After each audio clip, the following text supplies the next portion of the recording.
নির্বাচন ব্যবস্থার প্রতি মানুষের আস্থা ফেরাতে কাজ করছে কমিশন। দুপুরে নওগাঁয় মত বিনিময় সভা শেষে একথা জানান নির্বাচন কমিশনার আবুল ফজল মোহাম্মদ সানাউল্লাহ। বলেন, জনগণ যাতে পছন্দের জনপ্রতিনিধি নির্বাচন করতে পারে সেটাও নিশ্চিত করা হবে।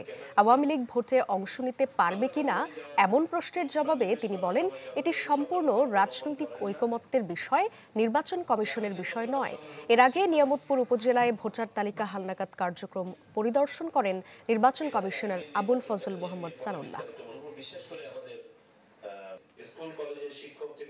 যে বিষয়টি একটি রাজনৈতিক ঐকমত্য এবং প্রক্রিয়ার বিষয়, এবং পাশাপাশি এখানে একটা বিচারিক বিষয় আছে যদি এটা আইন আদালতে গড়ায়।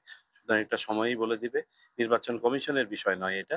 যখন আমরা তফসিল ঘোষণা করব তখন দেখব যে কারা কারা নিবন্ধিত রাজনৈতিক দল থাকে, সেই অনুযায়ী সিদ্ধান্ত।